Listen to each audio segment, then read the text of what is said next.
ओम स्वामी जी प्रणाम। आप सभी को भी मेरा अभिवादन।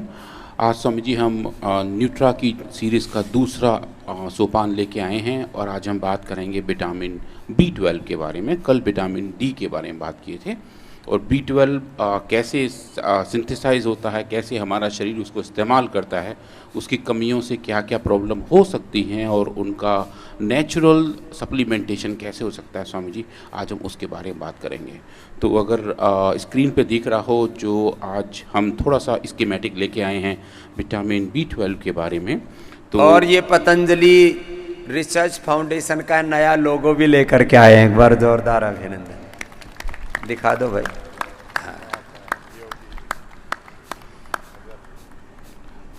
अगर हम देखें स्वामी जी, ये जो विटामिन B12 है, ऐसा कहा जाता है कि ये एनिमल फूड में ज़्यादा पाया जाता है, जैसे दूध है, दही है, पनीर है, और ये हमारा शरीर उसको प्रोसेस कर लेता है।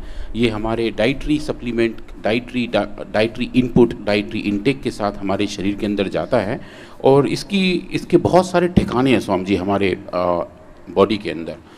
स्टमक से लेके छोटी आंत से लेके बड़ी आंत से लेके ब्लड वेस्कुलर सिस्टम, लीवर, और पूरी एक लंबी श्रृंखला है। तो अगर हम डिटेल में देखें तो सबसे पहले हमारे स्टमक के अंदर इसका कॉन्जुगेशन होता है जो एक अलग प्रोटीन से बाइंड करता है और वो प्रोटीन बाद में जाके छोटी आंत में से टूटती है और बड़ी आंत में इसका एब्जॉर्प्शन होता है और उसके साथ एक पोर्टल वेन जो बड़ा कंडक्शन पाथवे है, जो बड़ी आंतों से जो खाने का अवशोषण होता है वो होके सीधे हमारे लिवर तक जाता है। लिवर इसको प्रोसेस करके अलग अलग कोशिकाओं तक पहुंचाता है और कोशिकाएं फिर इसको रख लेती हैं।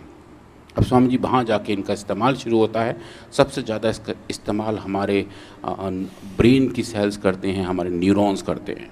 तो स्वामी जी अगर हम न्यूरॉन्स की बात करें, लास्ट टाइम आपने बताया भी था कि न्यूरॉन की स्ट्रक्चर एक लंबे पाइप की तरह होती है, एक बिजली के तार की तरह होती है, और जैसे बिजली के तार के ऊपर एक रबर का कोटिंग होता है ताकि आपस में दो तार वार्निश बोलते हैं ना हम लोग भाषा में, जिस पर वार्निश लगी रहती है। हाँ स्वामी जी, तो ऐसे ही हर एक न्यूरॉन के ऊपर एक ऐसी कोटिंग होती है जिसको हम बोलते हैं माइलिन शीथ, ताकि आपस में दो न्यूरॉन क्रॉस कनेक्शन में ना जाए, स्पार्किंग ना हो जाए। तो वो जो माइलिन शीथ है वो उसका सिंथेसिस का बहुत बड़ा काम स्वामी जी विटामिन B12 करता है। तो जितने भी न्यूरोलॉजिकल प्रॉब्लम्स हैं उसमें विटामिन B12 को प्रीडोमिनेंटली इसीलिए दिया जाता है कि वो जो एक माइलिन शीथ है उसका स्ट्रक्चर अच्छे से मेंटेन रहे और स्टेबल रहे। तो अगर हम ये देखें स्वामी जी की मेन इनके फंक्शन क्या रहे, तो एक तो बात रही न्यूरॉन की और दूसरी बात रही स्वामी जी हमारे ब्लड वेस्कुलर सिस्टम की। जो हमारे शरीर के RBCs हैं, रेड ब्लड सेल्स हैं, उनका फॉर्मेशन विटामिन B12 की वजह से भी होता है। तो अगर किसी को एनीमिया होती है तो B12 की डेफिशिएंसी की वजह से भी हो सकती है। ये पूरा शरीर ना अपने आप में एक एक इकाई बहुत महत्वपूर्ण है, लेकिन कोएग्जिस्टेंस पर चलता है, एक दूसरे पर आश्रित है। हाँ, सामूहिकता का, संगठित पुरुषार्थ का एक बहुत बड़ा मूर्त रूप है हमारा ये देह, ये शारीरिक संरचना। तो Swami ji red blood cells के फॉर्मेशन के साथ, माइलिन शीथ के फॉर्मेशन के साथ मैकुलर डीजनरेशन जो आँखों की एक बड़ी बीमारी है स्वामी जी, उसमें भी विटामिन B12 का एक बड़ा रोल है।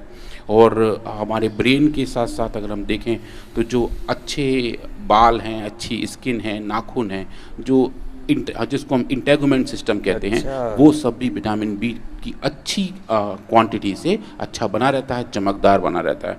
तो ये सब कुछ उससे लिंक होता है स्वामी जी। और जो मेन फैक्टर अगर हम देखें कि दुनिया में विटामिन B12 की डेफिशिएंसी के कारण क्या है, तो ऑफ कोर्स सबसे बड़ा कारण तो न्यूट्रिशनल डेफिशिएंसी, जो लोग उसका इस्तेमाल नहीं कर पा रहे, जिनके खाने में नहीं है। और ऐसा कहा जाता है स्वामी जी जो प्योर वेजिटेरियंस हैं उनमें इसकी डेफिशिएंसी ज़्यादा रहती है क्योंकि वो दूध वगैरह का सेवन शायद थोड़ा कम कर रहे होते हैं।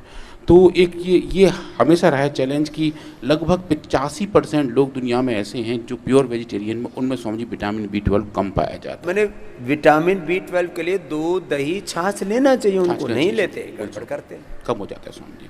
और इंडिया में देखें तो ऐसा देखा जाए स्वामी, लगभग कम से कम 47%, 47% लोग ऐसे हैं जिनमें विटामिन B12 की डेफिशिएंसी है और बहुत सारे ऐसे हैं जिन्हें इसके बारे में पता भी नहीं है। तो वो जो ना पता होना और उसके बाद उस डेफिशिएंसी की वजह से होने वाली बीमारियों का एक मैनेजमेंट बहुत बड़ा रिस्क बन जाता है और वो एक अनमेट मेडिकल नीड के तौर पे सामने आता है कि इसको हम कैसे मैनेज कर पाएँ। और एक दूसरा, तीसरा और चौथा फैक्टर जिसको लोग कहते हैं स्वामी जी, वो है दवाइयों का साइड इफ़ेक्ट। बहुत सारी एलोपैथिक सिस्टम की दवाइयाँ हैं जो अपने हाई डोज पे जाके विटामिन B12 के एब्जॉर्प्शन को या उसके मेटाबॉलिज्म को ख़राब करते हैं। तो कुछ दवाइयों की लिस्ट स्क्रीन पर दिख रही है स्वामी जी। कुछ ऐसी दवाइयां हैं जो सीजर में इस्तेमाल की जाती हैं, कुछ कीमोथेरेपी की दवाइयां जैसे मेथोट्रैक्सेट बहुत कॉमन दवाई है, और कॉल्चिसिन जो दर्द में इस्तेमाल किया जाता है स्वामी जी, जिनको गाउट डिजीज़ है उनके लिए कॉल्चिसिन इस्तेमाल करते हैं। H2 ब्लॉकर्स हैं, मेटफॉर्मिन, इवन स्वामी जी जो डायबिटीज़ की दवा है जो बहुत कॉमन खाई जाती है मेटफॉर्मिन, उसके हाई डोज पे भी विटामिन B12 का प्रोसेसिंग स्लो हो जाता है। और जो प्रोटॉन पंप इनहिबिटर हैं आजकल स्वामी जी रोटी परांठे की तरह खाए जा रहे हैं, जिनको एसिडिटी की दवा कहते हैं, हर एक डॉक्टर उनको लिखता है, एंटी एसिड जो हैं वो सब हाई डोज पे जाके विटामिन B12 का एब्जॉर्प्शन कम करते हैं और उसका मेटाबॉलिज्म भी ख़राब करते हैं। तो जब इन औषधियों की अति हो जाती है शरीर में तो समझिए विटामिन B12 की डेफिशिएंसी भी हो जाती है। और जब डेफिशिएंसी हो जाती है तो किस टाइप के सिम्टम्स आते हैं, कैसे कैसा शरीर को बीमारी लगती है। तो अगर माइल्ड डेफिशिएंसी हो, अगर विटामिन B12 का लेवल थोड़ा कम हो तो थकान ज़्यादा रहती है, चक्कर आते रहते हैं और वजन कम होना शुरू हो जाता है। और जब डेफिशिएंसी बहुत ज़्यादा हो जाती है और लगता है कि विटामिन B12 हमारे शरीर में कम है तो चलने में दिक्कत आने लगती है, लोग चलते चलते हल्के हल्के गिरने लगते हैं, मसल्स के अंदर वीकनेस आ जाती है, मूड चेंज हो जाता है, डिप्रेशन जल्दी आ जाते हैं स्वामी जी। तो आजकल ऐसा भी है कि जो लोग डिप्रेशन में होते हैं उनको डॉक्टर्स विटामिन B12 देना शुरू कर देते हैं ताकि डिप्रेशन से बाहर आ पाए। पूरी नसनाड़ियों में ये जो कहते हैं ना ऐसे झन सी हो रही है, झंझनाहट सी हो रही है, नसनाड़ी सुन पड़ रही है, हाथ पैर जल्दी सो जाते हैं, तो हाथ पैर सो गए, ये जगा हुआ है हाथ पैर सो गए। अब ये छोटा सा तत्व है और ये भी एक व्यक्ति के लिए कितना लिया जाता है स्वामी जी? लगभग जो इसकी डोज है वो एक दिन की 1 माइक्रोग्राम की, 1 मिलीग्राम की एट मैक्स है स्वामी। 1 मिलीग्राम चाहिए, वो ना मिला तो हाथ पैर सोने लगते हैं। और ये B12 के भाई बहन हैं, B कॉम्प्लेक्स पूरी बी की ना एक पूरी सीरीज है, B1, B2, B3, B4 ऐसे जाके। हाँ, तो ये पूरा न्यूट्रीला हमने B12 तो दिया ही है, पूरा B कॉम्प्लेक्स के फिर एलोपैथी का वही सिंथेटिक आते हैं, उसके लिए हमने ये डेली एनर्जी कर रखा है। डेली एक्टिव तो मल्टीविटामिन है, तो ये डेली एनर्जी, इसमें B कॉम्प्लेक्स का भी हमने नेचुरल विकल्प दे दिया। तो फिर भी लोग जो है वही जहरीली, वही सिंथेटिक चीज़ें खा रहे हैं। तो ये जो हाथ पैर सो जाते हैं, सुन्नपना है, ये भी B12 की कमी से होता है और फिर क्रैम्प्स भी आने लगते हैं। हाँ स्वामी, क्रैम्प्स आते हैं स्वामी जी। एक बहुत कॉमन सिम्टम है कि ऐसा लगता है कि पैर के तलबे में बहुत सारी सुइयां चुभ रही हैं। जब ऐसा सिम्टम आता है तो वो डेफिनेटली विटामिन B12 की डेफिशिएंसी की वजह से होता है। और जब ज़्यादा ऐसा हो जाता है तो स्वामी जी दुनिया भर के कॉम्प्लिकेशंस भी आने शुरू हो जाते हैं। एक न्यूरोपैथी आप जिसको बोल रहे हैं कि जिसकी वजह से जो हमारी नर्व्स ख़राब हो रही हैं, मायोपैथी हो रही है जहाँ पे स्पाइनल कॉर्ड के अंदर दिक्कत आनी शुरू हो जाती है स्वामी जी, और डिमेंशिया हो जाता है, लोगों की याददाश्त कम होने लगती है, कॉग्निटिव डिक्लाइन हो जाता है, बिहेवियर में चेंज आना शुरू हो जाता है, सोशली वो लोग थोड़े से अनएक्सेप्टेबल होने शुरू हो जाते हैं। ये बहुत आजकल कॉमन हो रहा है, छोटी उम्र में और बड़ी उम्र में बहुत जल्दी जो है ना लोगों का दिमाग की बत्ती गुल हो रही है। इसलिए एक तो गाय का घी खाना बंद कर दिया, दूध दही छाछ बंद कर दी, और उससे माने पूरा मस्तिष्क का पूरा तंत्र है ना, B12 के साथ साथ गाय का घी और ओमेगा, फिर उसके बारे में बताएंगे भाई। ये आपस में इनका एक कुनबा है महाराज जी, कुनबा है। तो ये मिलकर के ब्रेन और मस्त पूरे नस नाड़ी तंत्र को अच्छा रखता है। इसलिए कुछ चीज़ें तो तय कर लेनी चाहिए। दुनिया भर का मतलब चीज़ों पर पूरा घोटा सोटा चल रहा है, आधा 1 किलो 2 किलो माल खाए जा रहे हैं और मरे जा रहे हैं। तो एक जब इतनी चीज़ें खा रहे हो तो थोड़ा सा B12 भी खा लो, थोड़ा सा डेली एनर्जी डेली एक्टिव खा लो, थोड़ा ओमेगा ले लो, गाय का 1 चम्मच घी भी खा लो। अड़ंगा खाए जा रहे हैं, यूँ कहें घी खाएंगे तो कोलेस्ट्रॉल बढ़ जाएगा, मुर्गा खाएगा 2 किलो का, मतलब उसमें तो पूरा फैट ही है। मुर्गा क्या है, मांस क्या है, फैट ही है पूरा। आधा 1 किलो 2 किलो मुर्गे खा जाते हैं, उससे फैट नहीं बढ़ता, इनका कोलेस्ट्रॉल नहीं बढ़ता। गाय का घी खाएंगे तो फैट बढ़ जाएगा। जी वही महाराज जी। और महाराज जी अगर हम ऐसा बात करें कि विटामिन B12 के सप्लीमेंट जो बाजार में उपलब्ध हैं, या फिर हम सब कहने के ये विटामिन B12 खा रहे हैं, यहाँ भी हमारे पास विटामिन B12 है, वो स्वामी जी सब सेम नहीं है। ये थोड़ी सी ऐसी भ्रांतियाँ हैं, ये समझ लो कि ये विटामिन B12 जो हम बोल रहे होते हैं, बेसिकली ये 4 मेजर टाइप के हैं, जिनके नाम मैं अभी स्क्रीन पे आपको दिखा रहा हूँ। एक है मिथाइल कोबैलामीन, एडिनोसाइल कोबैलामीन, साइनोकोबैलामीन और हाइड्रोक्सी कोबैलामीन। तो कोबैलामीन तो उनका मेन ग्रुप है स्वामी जी, केमिकली इसको बोलते हैं। पर जो नेचुरली अकरिंग है वो है मिथाइल कोबैलामीन एंड एडिशनल कोबैलामीन, जो कि भगवान ने नेचुरली बनाया हुआ है कुछ पौधों के अंदर और दूध और दही में। पर जो हम बाजार में लेके खा रहे होते हैं स्वामी जी, वो होता है साइनोकोबैलामीन। जो एक तरीके से आप समझें तो जो हम बात करते हैं साइनाइड की ना स्वामी जी, वो साइनाइड का ही सब ग्रुप कोबैलामीन में लगा होता है। फैमिली का है, जहर खाए जा रहे हैं साइनाइड का कुटुंब का। हाँ, तो साइनाइड के मतलब एक साइनो ग्रुप उसमें लगा होता है, तो वो साइनोकोबैलामीन है जो लगभग 90% सिंथेटिक विटामिन B12 होते हैं। और जो नेचुरल विटामिन B12 में स्वामी जी वो मिथाइल कोबैलामीन है, एडिनोसाइल कोबैलामीन है। अब हम ये देखें तो ये दोनों जो नेचुरल अकरिंग है, जो स्वामी जी आप यहाँ इस डब्बे में देख रहे हैं, जो हमने मक्के के कॉर्न हल से तैयार किया है।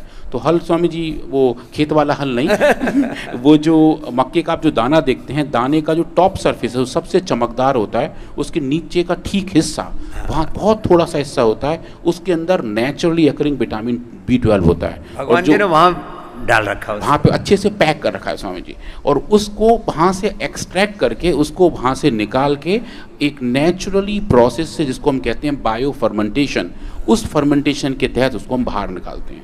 इसलिए इसको बोला जाता है बायो फर्मेंटेड विटामिन B12 ऐसा। अब स्वामी जी बायो फर्मेंटेड क्या है, वो भी स्वामी जी बड़ा काम की चीज़ समझने की। जैसे काफ़ी लोगों को अगर आप देखें लैक्टोज इंटॉलरेंस होता है, मतलब वो अगर दूध पी लेते हैं तो उनको एलर्जी आ जाती है। ऐसे काफ़ी लोग दुनिया में हैं, क्योंकि दूध की जो कार्बोहाइड्रेट है, जो शुगर है, वो लैक्टोज है, उससे उन्हें एलर्जी होती है। पर स्वामी जी अगर वही दूध फर्मेंट हो जाए, दूध का फर्मेंटेशन स्वामी जी मतलब कि दही और छाछ फर्मेंट होकर वही बन रहे हैं, तो वो फर्मेंटेड, वो बायो फर्मेंटेड दूध लैक्टोज इंटॉलरेंस लोगों को कोई परेशानी नहीं करता, क्योंकि नेचुरली प्रोसेस होके जो काम हमारा शरीर करता वो काम फर्मेंटेशन ने कर दिया। दैट मीन कि जो भी केमिकल कंपोनेंट्स हैं उसका बायो कंपैटिबिलिटी, बायो एक्सेप्टेबिलिटी बढ़ जाती है फर्मेंटेशन के बाद। तो इस तरीके से जो बायो फर्मेंटेशन का प्रोसेस है वो चीज़ों को हमारे शरीर के लिए ज़्यादा एक्सेप्टेबल बनाता है। तो अगर हम कॉर्न के हल को, कॉर्न की जो टॉप सरफेस के नीचे का हिस्सा है, उसको बायो फर्मेंट करते हैं, तो वो जो विटामिन B12 वहाँ प्रेजेंट होता है, जिसको हम कह रहे थे मिथाइल कोबैलामीन, उसकी हमारे शरीर के प्रति सुग्राह्यता बढ़ जाती है, एक्सेप्टेबिलिटी बढ़ जाती है, हमारा शरीर उसे अच्छे से ले पाता है। जबकि अगर हम लेते हैं सिंथेटिक विटामिन B12 जो साइनोकोबैलामीन है, उसके साथ ऐसा नहीं होता, तो उसकी बायो अवेलेबिलिटी कम रहती है। और स्वामी जी जो ऐसा एक अच्छी स्टडी भी हुई है पब्लिश, जो हमारी स्टडी नहीं है, एक US का ग्रुप है, स्टडी रिसर्च तो रिसर्च होता है, कोई करे। उन्होंने स्वामी जी बड़ी अच्छी चीज़ दिखाई। उन्होंने स्वामी जी क्या बताया कि अगर हम नेचुरल विटामिन B12 की जगह साइनोकोबैलामीन लेते हैं जो सिंथेटिक वाला है, तो हमारे शरीर के अंदर बहुत लंबे टाइम के यूज़ करने के बाद साइनाइड का लेवल बढ़ जाता है। और वो भी उन लोगों में स्वामी जो लोग ज़्यादा टोबैको का इस्तेमाल करते हैं, जो पान मसाला खा रहे हैं, गुटखा खा रहे हैं, स्मोकिंग कर रहे हैं, उनके अंदर टोबैको की वजह से साइनाइड का लेवल बड़ा होता है। तो जब ऐसे लोग सिंथेटिक विटामिन B12 का इस्तेमाल करते हैं तो लॉन्ग टर्म में स्वामी जी उनका विटामिन B12 के इस्तेमाल की वजह से साइनाइड का लेवल बढ़ता है और टॉक्सिटी बढ़ जाती है।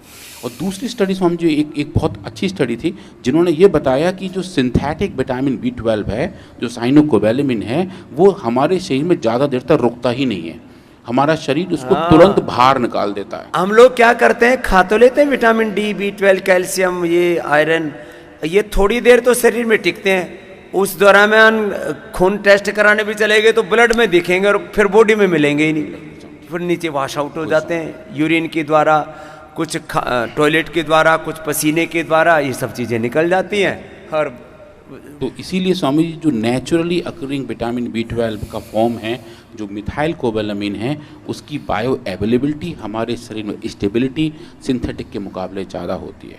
तो स्वामी जी जो हमारे पास Nutrela vitamin B12 bio fermented है, जिसमें स्वामी जी कॉर्न के साथ साथ दो अलग चीज़ भी मिली हुई हैं, मोरिंगा और एलोवेरा। अब एलोवेरा स्वामी जी क्या करता है कि विटामिन B12 के एब्जॉर्प्शन को बेटर करता है। तो अगर एलोवेरा साथ साथ प्रेजेंट होता है तो हमारा शरीर, हमारी छोटी आंतें और बड़ी आंतें इसका एब्जॉर्प्शन बेटर कर लेती हैं। तो जो भी हम खा रहे होते हैं वो हमारे पूरे शरीर को लगता है। और मोरिंगा में पूरा B कॉम्प्लेक्स का सारा नेचुरली भगवान ने पैक कर रखा है। तो समझिए ये जो तीनों एक यूनिक कॉम्बिनेशन के साथ विटामिन B12 का सप्लीमेंटेशन बहुत अच्छा करते हैं। हमने स्वामी जी यहाँ कुछ अपने यहाँ भी स्टडीज़ की और ऐसे लोगों को जो लोग विटामिन B12 की जिनमें डेफिशिएंसी थी, हमने उनको ये बायो फर्मेंटेड विटामिन B12 दिया और पाया स्वामी जी कि इसके 7 दिन के इस्तेमाल के अंदर ही अंदर स्वामी जी उनका ब्लड का B12 का लेवल बढ़ गया था विदिन 7 डेज। ये है एफिकेसी लेवल। लोग सोचते नहीं ये केमिकल वाले सिंथेटिक इनका तुरंत असर आता है। अरे तुरंत असर अमृत का आता है, जहर का बावड़े ऊपर से आता है, वो भूल-भुलैया मायावी है वो। तो अभी स्वामी जी अब हम इनमें लॉन्ग टर्म स्टडी कर रहे हैं और ये देखने का प्रयास कर रहे हैं कि ये बढ़ा हुआ लेवल कब तक हमारे साथ रहता है और इसका अगर हम रेगुलर इस्तेमाल कर रहे हैं तो स्टेबल लेवल और विटामिन B12 के हैं या नहीं। और स्वामी जी जो आजकल के डेटा है वो बहुत ही एक्साइटिंग है। पर जो बात मैं आज कहना चाह रहा था कि सिंथेटिक और नेचुरल में अंतर होता है और जो नेचुरल है वो नेचुरल है। और आप जैसा आप हर बार कहते हैं कि शरीर को पहचान हो जाती है कि कौन सा नेचुरल है, कौन सा हमारे शरीर को ज़्यादा एक्सेप्टेबल है और कौन सा सिंथेटिक है। तो हमें नेचर की तरफ ही जाना चाहिए और नेचुरल विटामिन B12 का ही इस्तेमाल करना चाहिए। तो मिथाइल कोबालामिन जो नेचुरल वर्जन है वो हमेशा साइनो के मुकाबले बेटर है स्वामी जी।